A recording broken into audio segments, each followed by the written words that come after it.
सोचिए अगर ऐसा कहा जाए कि किसी ने पूरा का पूरा इंटरनेट डाउनलोड कर लिया है, मतलब दुनिया की सारी वेबसाइट्स, सारे आर्टिकल्स, हर एक छोटी बड़ी जानकारी, मौसम के डेटा से लेकर सैटेलाइट इमेजरी तक। हाँ, सब कुछ एक विशाल हार्ड ड्राइव में कैद कर लिया गया हो। बिल्कुल, लेकिन एक बहुत बड़ी दिक्कत है यहाँ। उस हार्ड ड्राइव को खोलने के लिए कोई वेब ब्राउज़र ही नहीं है, मतलब कोई सर्च इंजन नहीं है। वो सारा का सारा डेटा बस एक जगह पड़ा है। अरबों खरबों लाइनों का कोड जिसे खंगाला नहीं जा सकता। सही कहा, बिना किसी टूल के वो अनंत ज्ञान सिर्फ एक बंद तिजोरी की तरह है। देखिए, बिना किसी इंटरफेस या सर्च इंजन के वो साला ज्ञान एक डिजिटल कचरे के पहाड़ से ज्यादा कुछ नहीं है। जानकारी का होना और उस जानकारी को समझ पाना दोनों बहुत अलग बातें हैं। एकदम सही बात है। कच्चा डेटा अपने आप में कोई जवाब थोड़ी देता है, वो सिर्फ संभावनाओं का एक ढेर होता है। और यही आज के इस गहन चर्चा का केंद्र है। आज हम जिस रिसर्च और डेटा को खंगाल रहे हैं वो ब्रॉड इंस्टीट्यूट द्वारा विकसित IGV यानी इंटीग्रेटिव जीनोमिक्स व्यूअर के इर्द गिर्द घूमता है। हाँ, ये एक बहुत ही क्रांतिकारी टूल है। बिल्कुल, और हमारा मकसद ये समझना है कि आज जीनोमिक्स की दुनिया में जो ये डेटा का महाविस्फोट यानी जीनोमिक डेटा एक्सप्लोजन हो रहा है, उसे सिर्फ बड़े सर्वरों में स्टोर नहीं किया जा रहा है, बल्कि उस विशाल डेटा को डिकोड करके कैसे कैंसर के इलाज और आर्टिफिशियल इंटेलिजेंस के क्षेत्र में एक नया बदलाव लाया जा रहा है। देखिए, जीनोमिक्स में डेटा के इस विस्फोट को समझना बहुत जरूरी है। याद कीजिए, जब पहली बार ह्यूमन जीनोम को पढ़ा गया था तो उसमें 13 साल लगे थे और अरबों डॉलर का खर्च आया था। बाप रे, 13 साल! और आज वही काम कुछ $100 में और चंद घंटों में हो जाता है। मतलब मशीन लगातार डीएनए पढ़ रही हैं। लेकिन प्रॉब्लम यह है कि मशीन जो डेटा उगलती हैं वो इंसान के पढ़ने लायक नहीं होता। तो वो दिखता कैसा है? वे सिर्फ ACTG अक्षरों की एक अनंत लिस्ट थमा देती हैं। उन अक्षरों के बीच इंसानों की बीमारियों, उसके स्वास्थ्य और उसके पूरे जैविक अस्तित्व का राज छिपा है। लेकिन नंगी आंखों से वो सिर्फ एक टेक्स्ट फाइल है। अच्छा, तो मतलब चुनौती डेटा इकट्ठा करने की नहीं है, बल्कि उस डेटा में छिपे अर्थ को देखने की है। और यहीं पर IGV की एंट्री होती है, राइट? एकदम सही। जो अध्ययन हम देख रहे हैं वो बताता है कि IGV एक ओपन सोर्स सॉफ्टवेयर है जिसने इस पूरे खेल को बदल कर रख दिया है। लेकिन ये काम कैसे करता है? अगर हम उस इंटरनेट डाउनलोड वाले उदाहरण पर वापस जाएं। हाँ, वो ब्राउजर वाला एनालॉजी। हाँ, तो क्या IGV हमारे DNA का गूगल क्रोम है? ये तुलना एक हद तक ठीक है, लेकिन डीएनए का डेटा किसी सामान्य वेब पेज से कहीं ज्यादा जटिल होता है। IGV असल में एक बहुत ही उन्नत विजुअलाइजेशन टूल है। मतलब वो सिर्फ टेक्स्ट नहीं दिखाता? बिल्कुल नहीं। वो अरबों अक्षरों की उस नीरस टेक्स्ट फाइल को लेता है और उसे रंगीन ग्राफिकल ट्रैक्स में बदल देता है। स्क्रीन पर इसे देखने पर ऐसा लगता है जैसे किसी संगीत का डिजिटल ट्रैक चल रहा हो। ओह वाओ, संगीत के ट्रैक्स जैसा। हाँ, हर बेस पेयर यानी डीएनए के हर अक्षर को एक खास रंग दे दिया जाता है। एडेनिन हरा है, थाइमीन लाल है, साइटोसिन नीला है और ग्वानिन पीला है। चलिए इसको थोड़ा विस्तार से समझते हैं। हमने ये जान लिया कि समस्या क्या है, यानी डेटा की अधिकता, और IGV उसका समाधान रंगों और ट्रैक्स के जरिए कैसे दे रहा है। हाँ, सही। लेकिन वैज्ञानिक असल में इसका इस्तेमाल किन किन स्तरों पर कर रहे हैं?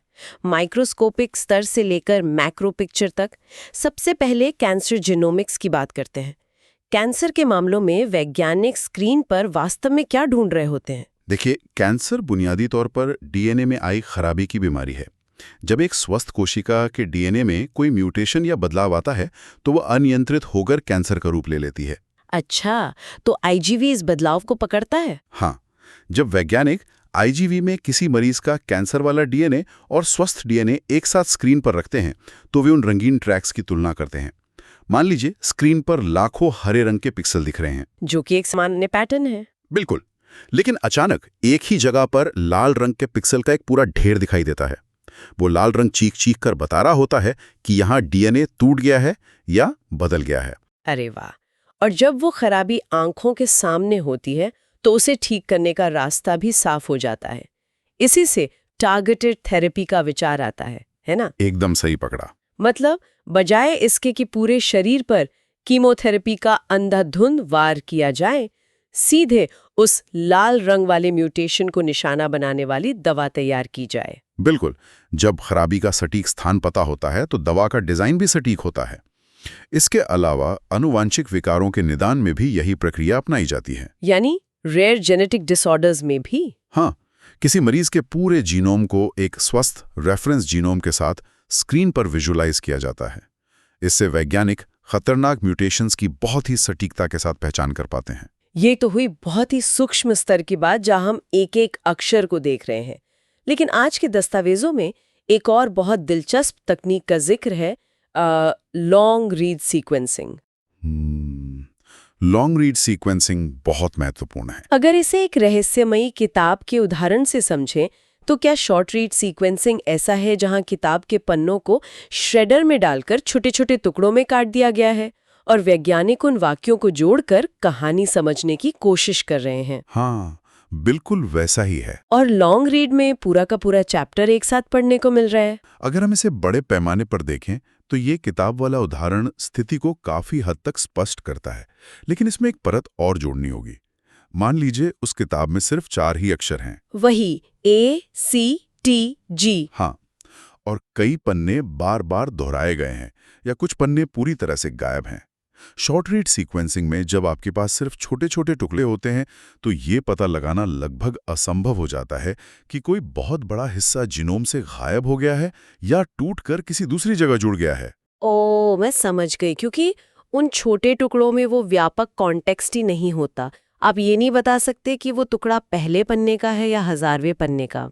इसे ही स्ट्रक्चरल वेरिएशन कहते हैं और यही सबसे बड़ी बाधा थी। लॉन्ग रीड सीक्वेंसिंग हमें लंबे और निरंतर सीक्वेंसेस देती है, लेकिन जब डेटा इतना लंबा और जटिल हो तो उसे समझना और भी मुश्किल हो जाता है। तो वहां भी IGV काम आता है? बिल्कुल।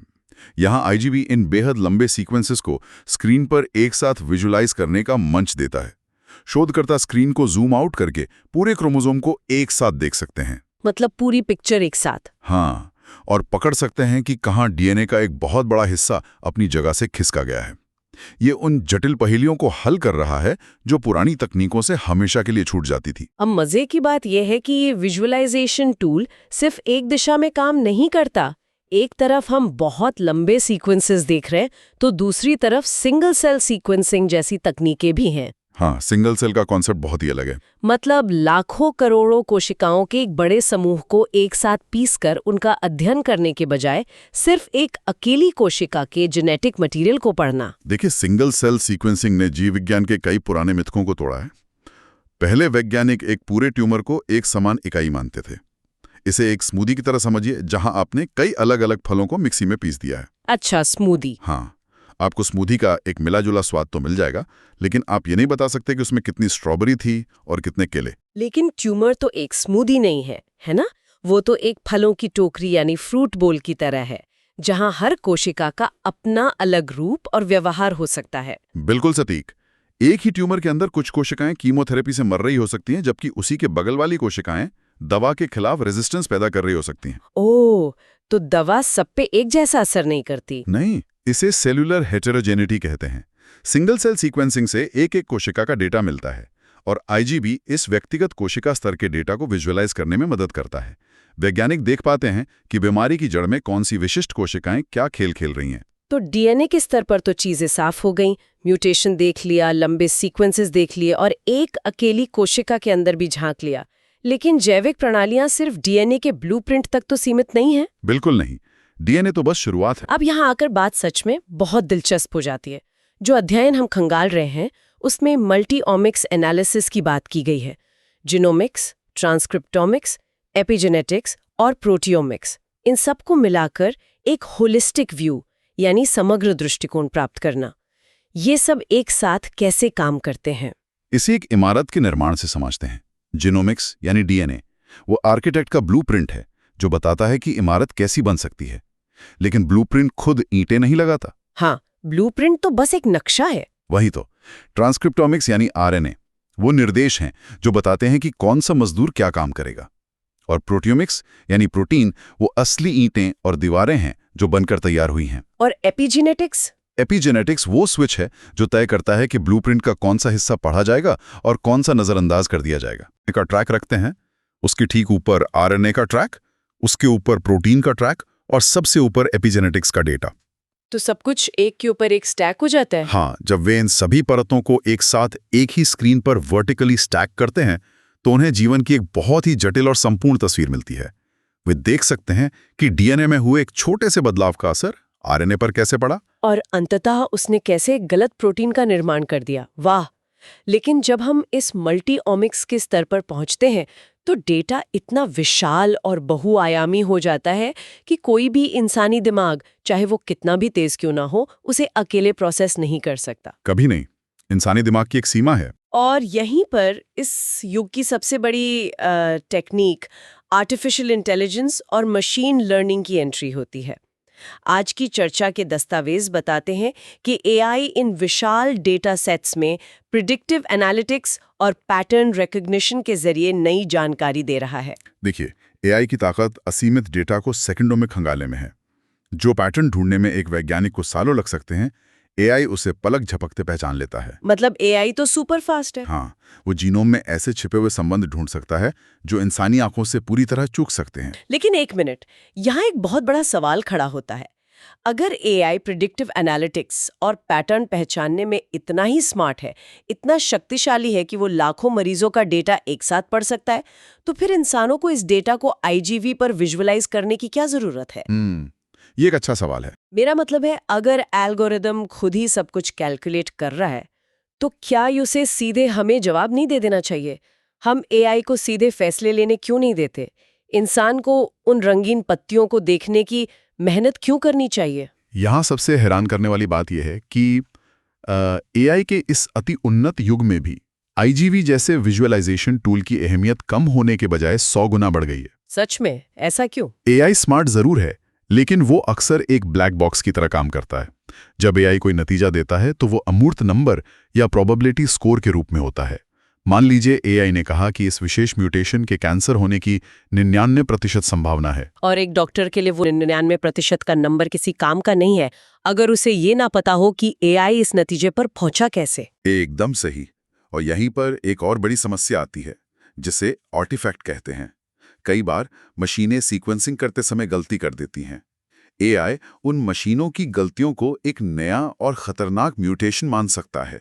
ओह, मतलब एआई बेवकूफ बन सकता है? बिल्कुल। लेकिन जब वैज्ञानिक आईजीवी के जरिए उस एआई द्वारा जनरेट किए गए डेटा को अपनी आंखों से देखते हैं तो उनका प्रशिक्षित दिमाग तुरंत समझ जाता है कि स्क्रीन पर दिखने वाला लाल रंग कोई म्यूटेशन नहीं, बल्कि मशीन की खराबी है।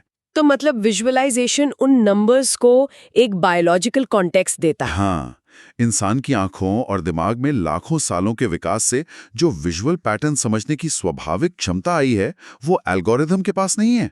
वैज्ञानिक सिर्फ एआई की बात पर आंख मूंद कर भरोसा नहीं करते, वो क्रॉस चेक करते हैं। हाँ, वे एल्गोरिथम द्वारा सुझाए गए स्थानों पर जूम इन करते हैं, डेटा को जैविक नजरिए से परखते हैं और उसे सत्यापित करते हैं। इंसान और मशीन का ये तालमेल, जहां एआई सुई ढूंढता है और इंसान ये तय करता है कि वो सुई है या सिर्फ एक तिनका, यही आज वैज्ञानिक खोजों को आगे बढ़ा रहा है। तो इन सब का आखिर क्या मतलब है? लैब के अंदर चलने वाले सॉफ्टवेयर, मल्टीओमिक्स, एआई और डेटा की ये पूरी तकनीकी चर्चा सुनने में बहुत शानदार लगती है, लेकिन लैब की इन बंद दीवारों से बाहर असल जिंदगी में इसका क्या प्रभाव है? देखिए, इसका प्रभाव चिकित्सा विज्ञान की पूरी नींव को बदल रहा है। आज के रिसर्च पेपर में प्रिसीजन मेडिसिन का विशेष उल्लेख है। पहले का medical system one size fits all model पर चलता था। सबके लिए एक ही इलाज। हाँ, यानी अगर 10 लोगों को एक ही तरह का ट्यूमर है तो 10 को एक ही कीमोथेरेपी दी जाएगी, चाहे वो 5 लोगों पर काम करे और बाकी 5 पर नहीं। प्रिसीजन मेडिसिन इस सोच को खत्म करती है, क्योंकि हर इंसान अलग है। बिल्कुल, ये मानती है कि हर इंसान का जेनेटिक प्रोफाइल अलग है। आईजीवी क्लिनिशियंस को मरीजों के इस जीनोमिक डेटा को सामने रखकर यह तय करने में मदद करता है कि किस मरीज पर कौन सी दवा सबसे प्रभावी होगी। और ये सिर्फ कैंसर तक सीमित नहीं है। नई दवाओं की खोज यानी ड्रग डिस्कवरी में भी ये बहुत बड़ी भूमिका निभा रहा है। दवा बनाने की प्रक्रिया पारंपरिक रूप से बहुत लंबी और महंगी होती है। अक्सर दवाएं क्लिनिकल ट्रायल में इसलिए फेल हो जाती हैं क्योंकि उनका टारगेट सही नहीं होता। और यही आईजीवी काम आता है। जब शोधकर्ता आईजीवी का उपयोग करके जैविक तंत्रों और संभावित ड्रग टारगेट्स को विजुअलाइज करते हैं, तो वे दवा के असर की भविष्यवाणी पहले ही कर सकते हैं।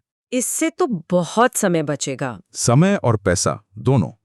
इससे अरबों डॉलर और सालों का समय बचता है और नए इलाज जल्दी बाजार में पहुंचते हैं। एक और क्षेत्र जहां इस तकनीक का मानवीय प्रभाव सबसे ज्यादा है, वो है रेयर डिजीजेस का क्षेत्र।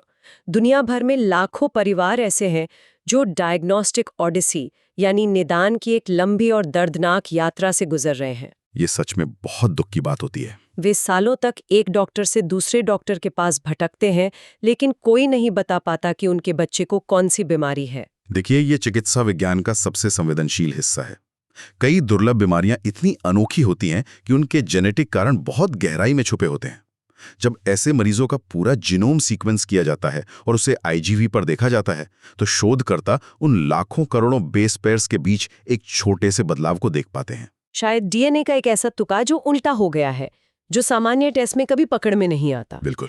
और जब किसी परिवार को 2-10 साल के भटकाव के बाद ये पता चलता है कि उनकी बीमारी का एक नाम है, उसका एक स्पष्ट आनुवंशिक कारण है जो स्क्रीन पर देखा जा सकता है, तो वो पल सिर्फ विज्ञान की जीत नहीं होता, वो उस परिवार के लिए एक बहुत बड़ा मनोवैज्ञानिक सहारा भी होता है। सही कहा।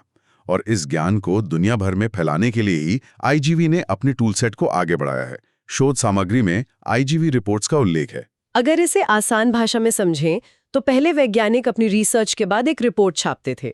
वो रिपोर्ट एक स्टैटिक पीडीएफ की तरह होती थी, जिसमें बस एक स्क्रीनशॉट लगा होता था।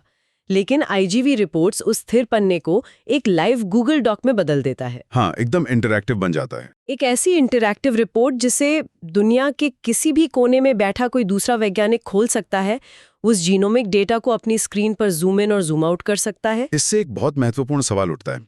वैज्ञानिक ज्ञान का असली मूल्य क्या है? ज्ञान तब तक अधूरा है जब तक उसे दीवारों के बाहर साझा ना किया जाए। आईजीवी आज सिर्फ एक डेटा देखने वाला सॉफ्टवेयर नहीं रह गया है, वो एक कम्युनिकेशन टूल बन गया है। बिल्कुल, ये वैश्विक सहयोग का एक कैटलिस्ट बन गया है।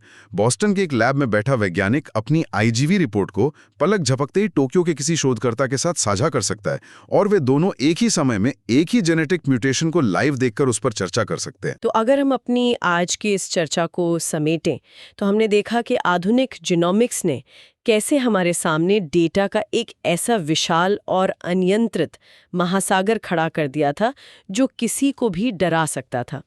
लेकिन आईजीवी जैसे टूल्स की मदद से उस महासागर को नेविगेट करने का एक नक्शा मिल गया है। हाँ, और अब हम भटक नहीं रहे हैं। वैज्ञानिक कैंसर की जड़ों को डिकोड कर रहे हैं, रहस्यमयी बीमारियों के नाम खोज रहे हैं और एआई के साथ मिलकर व्यक्तिगत स्वास्थ्य देखभाल के एक ऐसे भविष्य को आकार दे रहे हैं जहां इलाज मरीज के डीएनए के आधार पर तय होगा। ये कहना गलत नहीं होगा कि हम विज्ञान के इतिहास के एक ऐसे मुहाने पर खड़े हैं जहां कच्चा डेटा सीधे तौर पर इंसानी जिंदगियों को बचाने वाले ठोस समाधानों में बदल रहा है।